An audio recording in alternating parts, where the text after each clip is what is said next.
Pandora, la première femme, façonnée par Héphaïstos sur l'ordre de Zeus, qu'aurait enlevée par Hadès alors qu'elle cueillait des fleurs dans une prairie au grand désespoir de Déméter, sa mère, les Danaïdes tuant leurs époux le soir de leurs noces. Ces récits mythiques, qui font encore partie de notre imaginaire, sont une voie pour étudier la construction sociale, culturelle et politique des rapports entre le masculin et le féminin propre au monde grec antique, ce que nous appelons aujourd'hui le genre. En effet, les divinités féminines, les héroïnes et les mortels ont été les sujets de dizaines d'histoires. La création de la première femme appelée Pandora, est rapportée par les textes d'Hésiode dans la Théogonie et les Travaux et les Jours. Ce récit fait partie du mythe dit de Prométhée, rapporté plus haut, à propos de la séparation entre le monde des dieux et le monde des hommes. Il vient à la suite de l'institution du sacrifice sanglant. Pandora est un cadeau donné par Zeus aux hommes, à la suite d'une querelle avec le titan Prométhée et pour se venger d'eux. Souvenons-nous, Prométhée vient en effet de voler le feu à Zeus.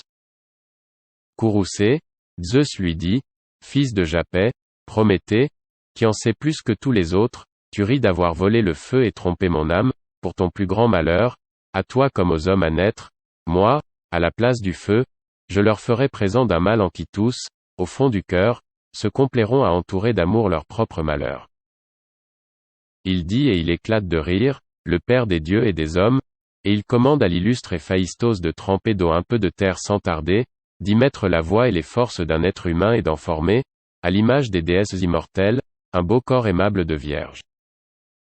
Athénée lui apprendra ses travaux, le métier qui tisse mille couleurs, Aphrodite d'or sur son front lui répandra la grâce, le douloureux désir, les soucis qui brisent les membres, tandis qu'un esprit impudent, un cœur artificieux seront sur l'ordre de Zeus mis en elle par Hermès, le messager, tueur d'Argos. Il dit et tous obéissent au seigneur Zeus, fils de Cronos. En hâte l'illustre boiteux modèle dans la terre la forme d'une chaste vierge, selon le vouloir du Cronide. La déesse aux yeux pères, Athénée, la part et lui noue sa ceinture.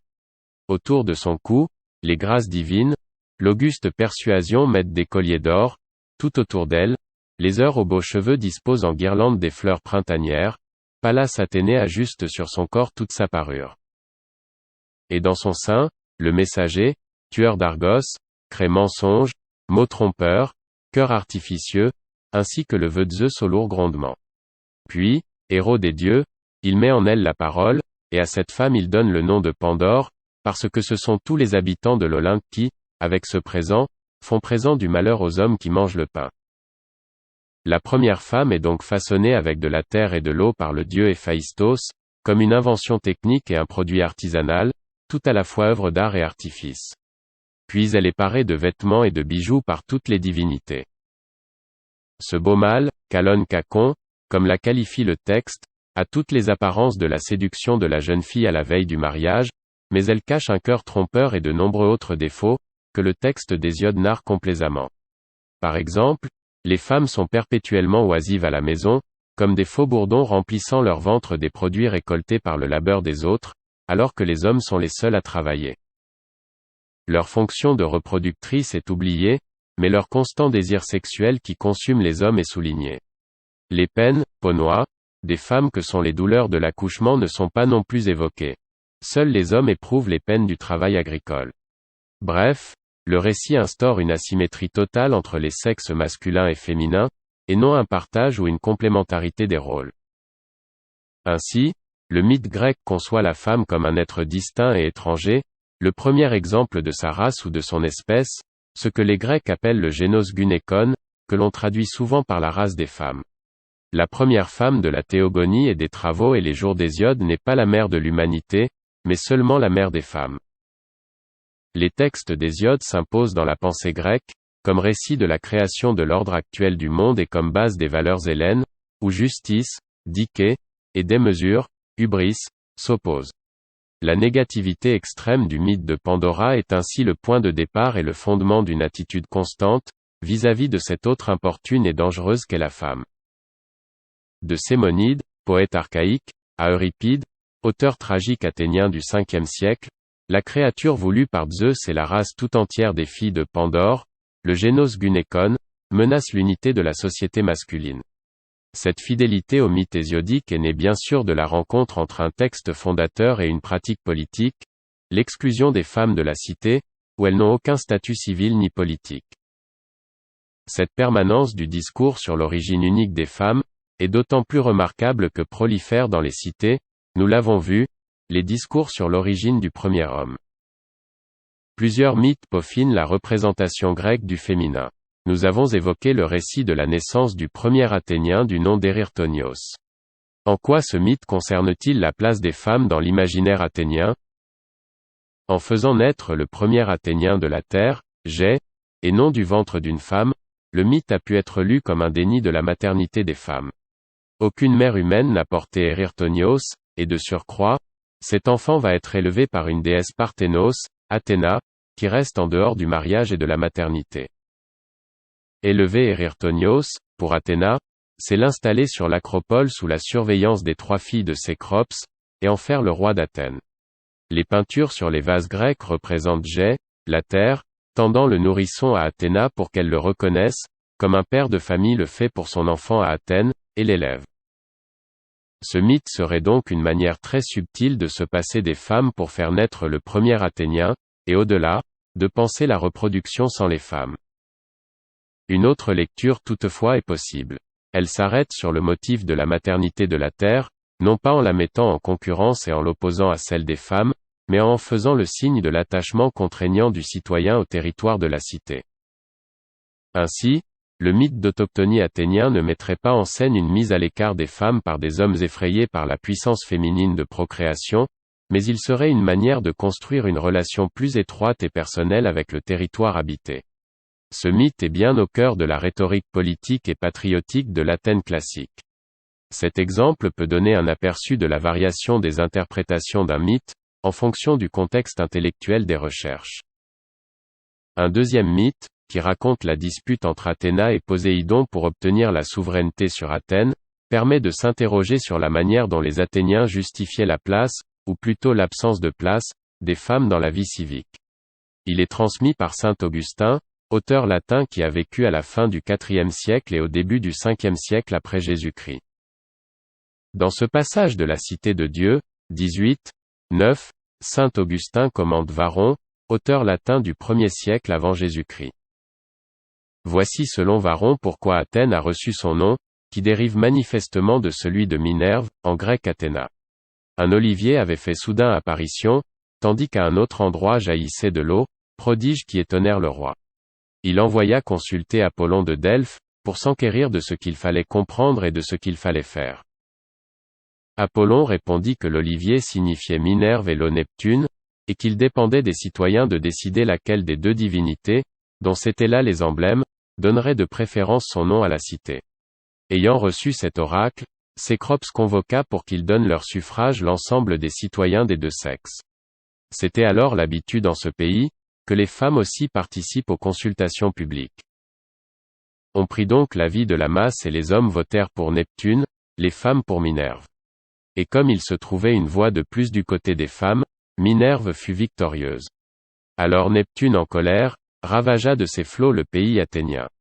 Pour apaiser sa fureur, les Athéniens, nous dit notre auteur, imposèrent aux femmes 3 sortes de peines, elles n'auraient plus désormais le droit de vote, aucun des enfants à venir ne porterait le nom de sa mère, et on ne les appellerait pas athéniennes.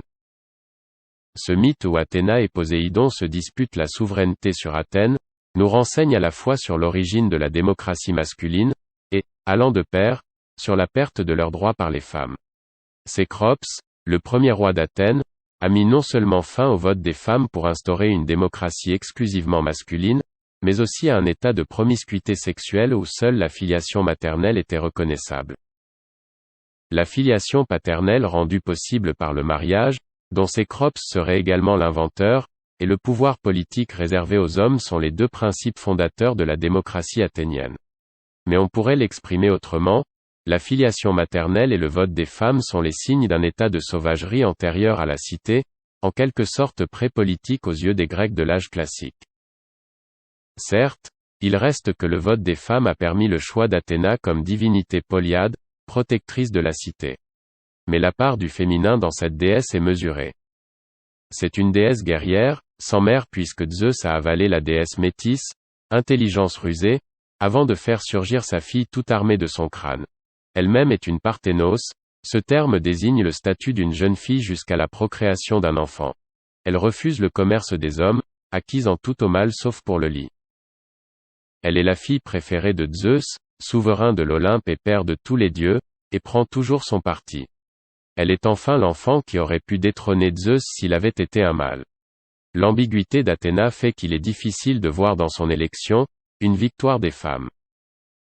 À ces deux mythes, qui expliquent que l'on peut se passer des femmes pour fonder une communauté humaine, et que la naissance de la cité comme entité politique va de pair avec la disparition des femmes de la scène publique, on peut d'ailleurs en ajouter un troisième, celui des Amazones venues combattre les Grecs, et en particulier les Athéniens.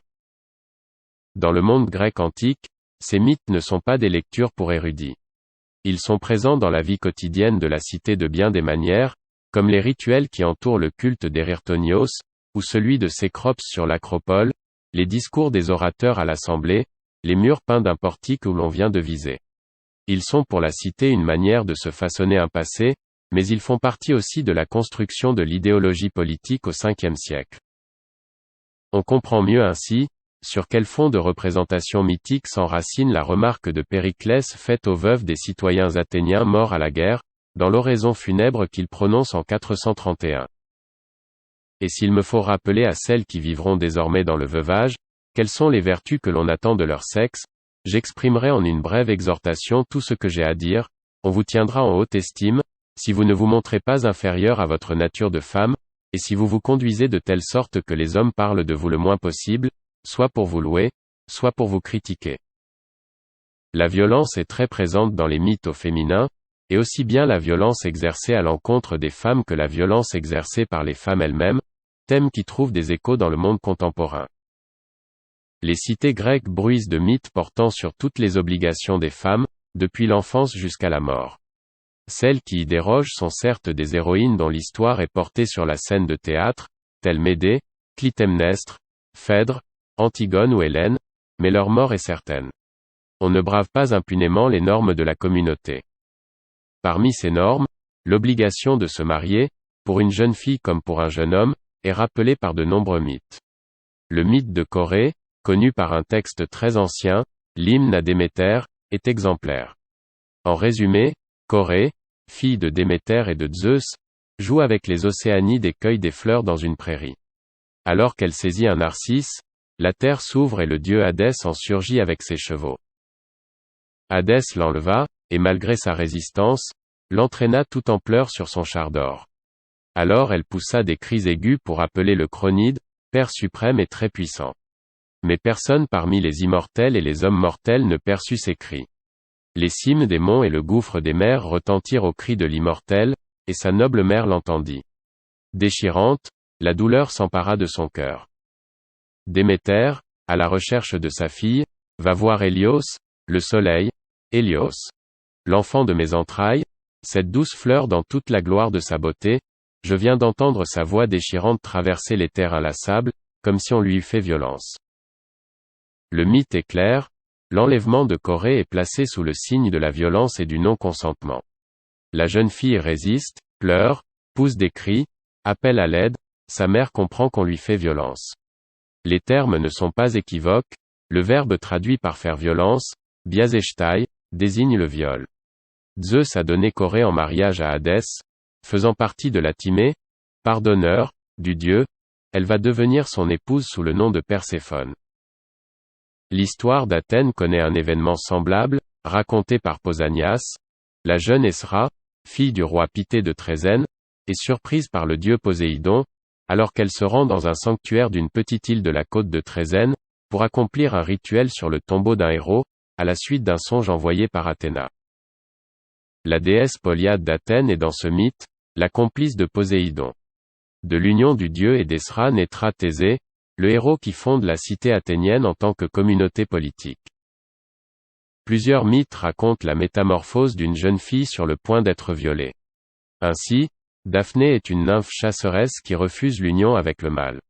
Apollon la désire, elle se refuse à lui et s'enfuit. Sur le point d'être rattrapée par Apollon, elle supplie son père, un dieu fleuve, de transformer son corps. Elle devient un laurier dont Apollon va faire son arbre préféré. De même, la nymphe Syrinx poursuivie par le dieu Pan, disparaît dans les roseaux qui bordent un fleuve. Le dieu invente alors l'instrument de musique qui porte le nom de la nymphe, Syrinx, et reproduit le son de ses soupirs dans les roseaux. Comme le remarque Françoise Fronticy Ducroux, l'homme cerf et la femme araignée, ces jeunes adolescentes rejettent la sexualité, et ce refus aboutit à les enfermer dans un arbre, ou à les bannir de l'espèce humaine. Ce refus, il faut le préciser, porte sur une sexualité non désirée, imposée et violente. De nombreux récits et images parlent ainsi des enlèvements et des poursuites de jeunes filles, qui sont en fait les préludes à des unions sexuelles non consenties. La violence sur les femmes apparaît dans d'autres contextes, qui mettent en jeu la survie de la communauté. Dans les récits grecs, de nombreuses jeunes filles sont ainsi sacrifiées à la cause nationale, au sens rituel. Cela signifie qu'elles sont offertes en sacrifice aux dieux pour permettre à une situation de se débloquer, au courroux divin de s'apaiser, au monde de rentrer dans l'ordre. De cette cohorte de filles, le prototype est Iphigénie, fille du roi Agamemnon et de la reine Clytemnestre. Son histoire est connue. La flotte grecque ne peut pas s'élancer des rives de la Grèce pour se rendre à Troie, faute de vent favorable. Le devin interrogé déclare que seul le sacrifice de la fille du chef de l'armée, le roi Agamemnon, pourra arrêter le courroux des dieux et permettre le départ. La décision de sacrifier Iphigénie est prise. Dans la pièce d'Euripide Iphigénie à Aulis, l'héroïne cherche d'abord à dissuader son père d'accomplir un tel geste, puis très rapidement, décide de se sacrifier volontairement à la cause des Grecs. Le courage, la jeunesse et le patriotisme font de son consentement à la mort un acte héroïque. Elle mourra d'ailleurs par l'épée, la gorge tranchée. De surcroît, dans la pièce d'Euripide, Iphigénie refuse par avance les rituels funéraires. Elle dit à sa mère Clytemnestre, « Il ne faudra pas te couper les cheveux, te revêtir de robes noires, et plus loin, car aucun tombeau ne sera élevé pour moi », suggérant par là la possibilité d'une apothéose, d'une déification après la mort. La mort consentie qui sert à la patrie, permet à Iphigénie d'accéder au statut héroïque, parce qu'elle s'est coulée dans le moule de l'Andreia, la valeur masculine, comme le montre Violaine Sébillotte Cuchet, Libérer la patrie. Patriotisme et politique en Grèce ancienne.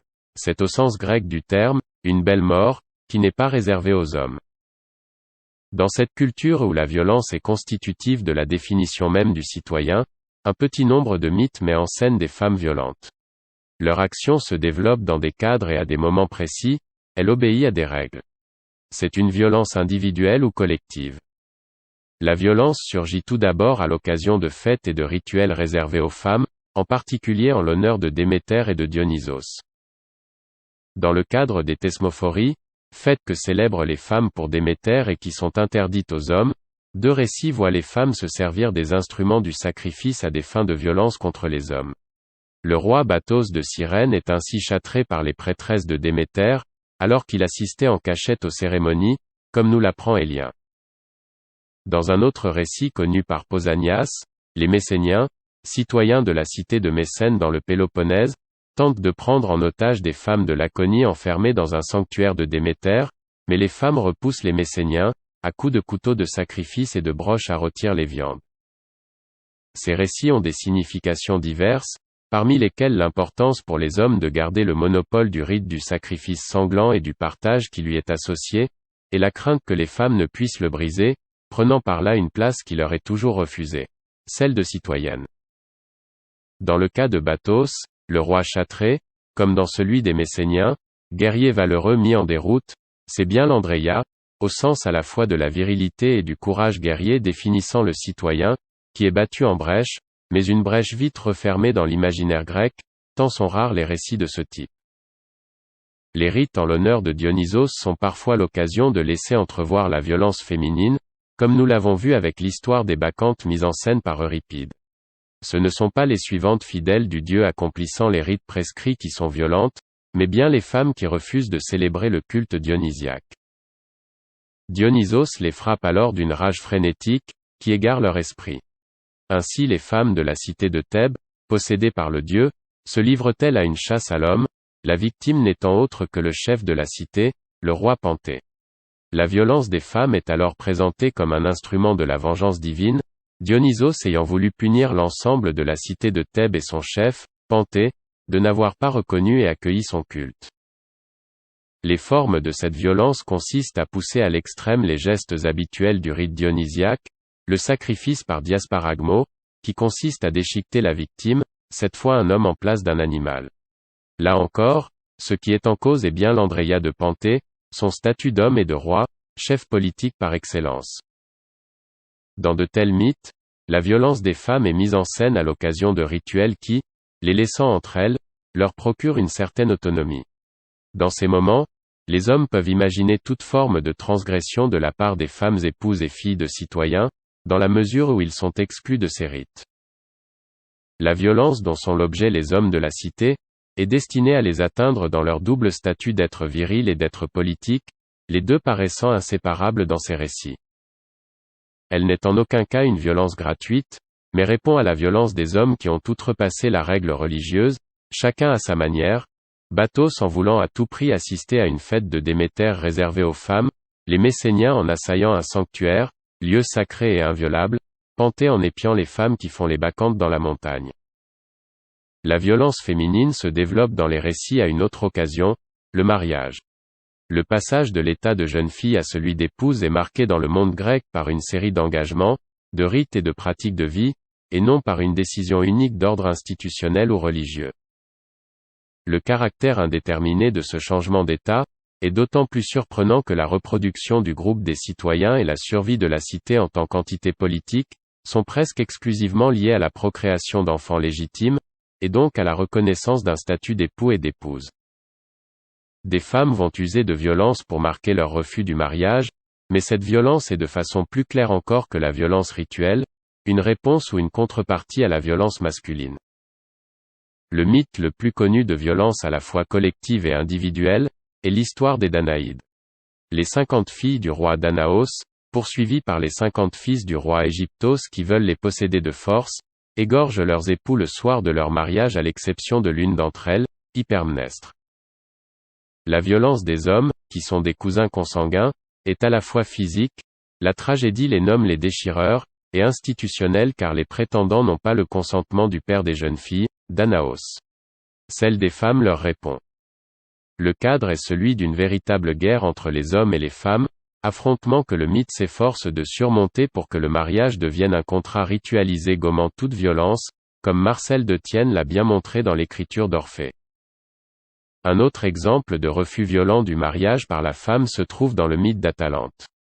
Sur la foi d'un oracle qui lui a conseillé de fuir le mariage, Atalante provoque à la course ses prétendants, les bat en rapidité et leur coupe la tête. Le portrait d'Atalante est l'opposé de celui de la jeune fille prête à se marier, la nymphée. Elle a troqué le voile pour les armes, et sa course ressemble à une chasse car elle seule dispose d'une arme, l'homme occupant la place de la proie. La suite de l'histoire d'Atalante, qui, séduite par les pommes d'or que Mélanion ou Hippomène, selon les versions, jette devant elle, perd la course et se marie, montre qu'il n'est pas d'alternative possible, aussi farouche soit-elle, la jeune fille doit devenir une épouse. Ainsi à la violence exceptionnelle d'une Atalante, répond la violence ordinaire des hommes qui par tous les moyens entendent se procurer des épouses, mais cette violence-là n'est pas nommée, ni même représentée, si bien que l'on aurait tendance à l'oublier. C'est pourtant elle qui est souvent la cause d'une autre forme de violence, également tue et cachée, celle des femmes sur elles-mêmes, quand les jeunes femmes se suicident après avoir été violées ou pour ne pas l'être. En période de guerre, le viol et la réduction en esclavage sont le sort commun des femmes depuis l'Iliade. Et le suicide, le seul moyen d'y échapper. Mais dans des circonstances moins tragiques, quand la cité est en état de paix, le suicide permet d'échapper au déshonneur individuel qui pèse sur la jeune fille violée, honte qui naît de l'outrage lui-même, mais également de la suspicion plus insidieuse d'une certaine forme de consentement de leur part. On le voit, de tels thèmes sont toujours d'actualité. La violence que les femmes exercent sur elles-mêmes peut avoir d'autres raisons, en particulier quand est mis en cause le seul statut qui leur soit accordé, celui d'épouse et de mère. Nicole Laureau, dans Façon tragique de tuer une femme, a étudié toutes les figures de femmes dans la tragédie, qui sont ainsi acculées à leur propre mort. Elles se suicident par la corde, tel Jocaste à la découverte de son inceste avec Œdipe, Léda, en raison de l'inconduite de sa fille Hélène, Phèdre épouse de Thésée et amoureuse d'Hippolyte, Antigone pour échapper à la mort emmurée. Ou par le glaive, tel Déjanire à la mort de son épouse Héraclès, Jocaste, dans une autre version tragique, à la mort de ses fils, Eurydice, la femme de Créon, à l'annonce du suicide de son fils Aimon. Ou encore par le feu, tel Évadné, qui se jette dans le bûcher funèbre de son époux Capané. Parmi ces formes macabres, seule la mort par le glaive est considérée par les Grecs comme une belle mort, kalos thanatos, car c'est la voie de la mort masculine. Ainsi, Jocaste qui se tue sur le corps de ses fils Éthéocle et Polynice en se jetant sur une épée atteint au Cléos, à la gloire, mais non la même Jocaste qui, selon une autre tradition, se pend dans la profondeur de son thalamus, chambre nuptiale, après avoir découvert son inceste avec Œdipe. Les femmes se donnent donc la mort quand leur statut d'épouse ou de mère est menacé, par exemple à la mort de leur mari, Déjanire, Évadné, à la veille d'être répudiées, Phèdre, ou à la mort de leur fils, pour Eurydice et Jocaste. Or, les femmes sont capables de devenir des meurtrières pour les mêmes raisons et dans les mêmes circonstances, quand leur mariage est menacé, quand la légitimité de leur union est mise en cause par l'époux, quand elles craignent la répudiation. Alors Clytemnestre tue Agamemnon et Cassandre, Déjanire tue Héraclès, Médée tue Créuse, la nouvelle épouse de Jason, et ses propres enfants. Ces deux versants de la violence féminine sont totalement symétriques autour de l'axe, que représente le statut d'épouse procréatrice d'enfants légitimes. On pourrait penser qu'il s'agit là, d'attitudes individuelles et relevant du seul domaine de la vie privée. Mais les récits concernant des groupes de femmes, qui prennent en main de façon temporaire la défense de la cité par la violence en sont une exacte continuité, nous le verrons. Ces quelques histoires témoignent de l'extrême précision de la construction grecque de la violence. Si, vu de l'extérieur de la culture grecque, les Bacchantes comme les Danaïdes pourraient sembler des femmes violentes par nature, les mythes grecs insistent au contraire sur le lien étroit entre la violence des femmes et leur statut culturellement défini. Dans les mythes, les femmes ne sont jamais violentes sans raison, même si cette violence perturbe l'ordre des hommes, Andrès, jusqu'à le détruire. À nous, observateurs lointains, il semble que la violence des femmes s'articule sur celle des hommes et lui répond en la mettant en cause.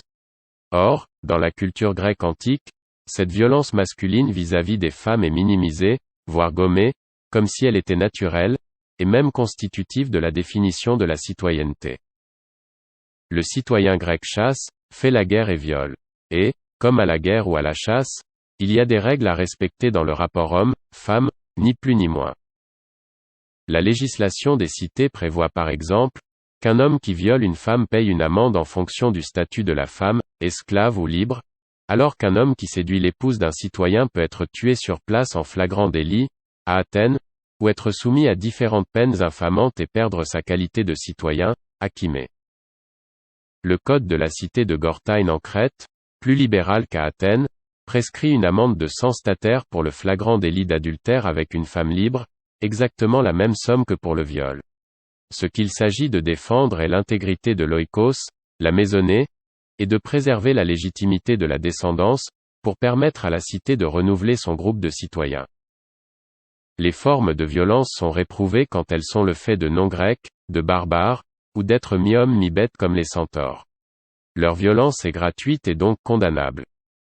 Au contraire, celle des dieux, des héros et des citoyens trouve toujours une justification, répartir les parts d'honneur entre les dieux, installer un monde civilisé en faisant passer les femmes d'un état de nature à un état de culture, instituer le mariage, et avec lui, la descendance légitime et la citoyenneté. L'acte même de la violence est estompé, passé sous silence. Cette construction dissymétrique de la violence dans les mythes, est intéressante pour comprendre le fonctionnement de l'imaginaire masculin grec, qui, s'il masque ses propres formes de violence, donne une signification culturelle à la violence féminine, en proposant une construction subtile. Il faut attendre Plutarque, auteur grec qui vécut au 1er et 2e siècle après Jésus-Christ, pour trouver un essai de regroupement des histoires, mythes mettant en scène des femmes de valeur, et insistant sur la valeur des femmes. Le traité de Plutarque porte le titre de Gunekon Arete, généralement traduit par vertu des femmes, et que l'on trouve dans les Moralia, œuvres morales. Mais Jacques Boulogne, traducteur et éditeur du texte dans la collection Budé, préfère le titre de conduite méritoire de femme. Le terme d'arrêté n'indique toutefois ni la vertu, ni le mérite, mais plutôt la valeur. Plutarque veut présenter sur un pied d'égalité les femmes et les hommes, programme étonnant dans le contexte de l'hellénisme et du monde romain du IIe siècle après Jésus-Christ. En vérité, Plutarque ne met pas en parallèle les mérites féminins et masculins, pas plus qu'il n'écrit des vies des femmes illustres comme il l'a fait pour les hommes. Il se contente de compiler des récits, colportés par la tradition grecque, mettant en scène l'arrêté des femmes. Cette valeur féminine consiste d'abord à faire preuve d'un courage tout masculin, l'Andreia. Les femmes de la cité de Chios, par exemple, leur ville est assiégée par Philippe, fils de Démétrios, qui proclame l'union des esclaves et de leur patronne. Prises d'un dépit farouche, les femmes vont sur les remparts, lancent des pierres et des traits aux combattants, si bien que les ennemis sont finalement repoussés. Les femmes de Mélo, quant à elles, portent des armes sous leurs robes, armes dont se serviront les époux le moment venu pour tuer leurs hôtes lors du banquet. Les Tyréniennes prennent la place de leurs époux dans les prisons de Sparte en échangeant leurs habits. Parties, elles se résignèrent à rester là, préparées à toutes les extrémités les plus terribles, allusion aux violences habituelles faites aux femmes. Après une sévère défaite contre Sparte qui a vu la mort de nombreux Argiens, les femmes d'Argos défendent leur ville revêtues d'un costume masculin et assument la violence de la guerre, comme le racontent plusieurs textes d'Hérodote, de Plutarque et de Pausanias. Pour pallier le manque d'hommes, elles refusent de se marier à des esclaves, mais acceptent d'épouser les citoyens les plus distingués des villes environnantes. Dans tous ces cas, et pour des raisons diverses, la survie de la communauté politique est en jeu. Les femmes font preuve d'Andreia, de courage viril, voire de violence. Mais parce que les circonstances sont exceptionnelles, cette violence est acceptée par la cité. Cet arrêté réside aussi dans l'acceptation, le renoncement ou le consentement. Le plus bel exemple est celui des femmes de Phocide. Lors d'une guerre d'anéantissement entre les Thessaliens et les Phocidiens décident de rassembler tous leurs biens ainsi que leurs femmes et leurs enfants, pour les brûler en un grand bûcher en cas de défaite. Mais comme l'un des Phocidiens suggérait de demander aux femmes leur avis, les femmes se réunirent en assemblée et prirent un décret adoptant la proposition faite par les hommes. Et elles couronnèrent Daiphantos, parce qu'il avait pris la décision la meilleure pour la Phocide. Cet arrêté fait parfois des femmes, de bonnes conseillères en matière politique. Ainsi les Troyennes qui arrêtèrent l'errance de leur peuple parti de Troie en brûlant les vaisseaux, obligeant les hommes à s'établir en Italie. Ou plus modestement la femme de Pitthès, qui oblige son époux à délaisser sa passion monomaniaque pour l'exploitation des mines d'or, et lui suggère de diversifier les activités économiques de son royaume. Une fois le roi retiré des affaires, c'est sa femme qui administra le pouvoir avec sagesse. Les femmes exercent toutefois leur arrêté dans des limites bien tracées. Quand le moment de crise qui a failli voir la disparition de la cité prend fin, elles reviennent à la maison et retrouvent un mode de vie approprié à leur sexe. Mariage, procréation, économie domestique. La belle Arétaphile de Cyrène, qui vivait au temps de Mithridate, après avoir débarrassé coup sur coup la cité de 2 tyrans, rentre au gynécée, et passe le restant de ses jours à des travaux d'aiguille. Un rite vient parfois rappeler leur vaillance passée. La loi d'Argos autorise les jeunes mariées à se mettre une barbe au menton quand elles couchent avec leur mari, mais il est aussi possible que leur acte héroïque ne puisse donner lieu à aucune forme de reconnaissance, comme le suggère la très curieuse fin de l'histoire de Polycritée. Polycritée, une femme de Naxos qui permit aux siens de prendre par surprise la place forte détenue par les Milésiens, arrive aux portes de la ville. Quant à elle-même, lorsqu'aux portes de la ville elle eut le spectacle de ses concitoyens qui venaient à sa rencontre, l'accueillant joyeusement avec des couronnes et lui témoignant leur admiration, elle ne supporta pas l'immensité de sa joie, et tomba morte juste près de la porte. C'est là qu'elle est enterrée et l'endroit s'appelle le tombeau du mauvais œil, comme si c'était le sort qui avait regardé Polycritée d'un mauvais œil, pour lui refuser par jalousie la jouissance des honneurs. La mort de Polycritée dit bien l'incapacité féminine à traduire en termes politiques ou de pouvoir, une vaillance pourtant égale à celle d'un homme. Et cette mort est présentée comme voulue par les divinités, ou du moins l'une d'entre elles, la fortune, Tuchet, qui n'est pas près de permettre le renversement des valeurs civiques. Les rares récits dans lesquels les femmes font preuve d'arrêté se placent donc dans le contexte exceptionnel de situations extrêmes, début des communautés, guerre extérieure menaçant d'anéantir totalement une cité, guerre civile aussi, fléau interdisant la reproduction des végétaux comme des animaux et des humains. Ces récits ne semblent jamais mettre en place des sociétés où régnerait l'égalité entre les sexes, à l'exception très remarquable de la société des gardiens de la cité platonicienne de la République. Ils montrent tout au plus des sociétés, qui momentanément, connaissent le renversement en laissant aux femmes quelques pouvoirs. Mais la fonction de ces récits est de montrer comment l'ordre a bel et bien été rétabli, après un épisode aussi temporaire qu'en lui-même improductif. Quand les citoyens d'Argos permettent à leurs femmes de porter la barbe le temps d'un rituel en souvenir d'un acte héroïque de leurs ancêtres, ils n'estiment pas pour autant légitime une société où les femmes auraient des droits et des pouvoirs. Néanmoins, pour l'historienne d'aujourd'hui, il est intéressant de tenir compte à la fois de l'absence de droits et de pouvoir des femmes dans la vie des cités, et de ce discours masculin qui invente parfois des temps et des mondes où les femmes manifestent leurs valeurs. On peut alors comprendre que la place réelle et symbolique de l'inégalité entre les sexes fut sans doute centrale, en se rappelant aussi que le principe constitutif des citoyennetés grecques a longtemps été l'exclusion, des femmes bien sûr, mais des autres aussi, par exemple des étrangers et des esclaves. Au-delà du monde antique, cela permet de comprendre comment le genre est l'un des éléments déterminants dans la construction d'une société, dans l'imaginaire, ici les mythes, comme dans les pratiques ordinaires.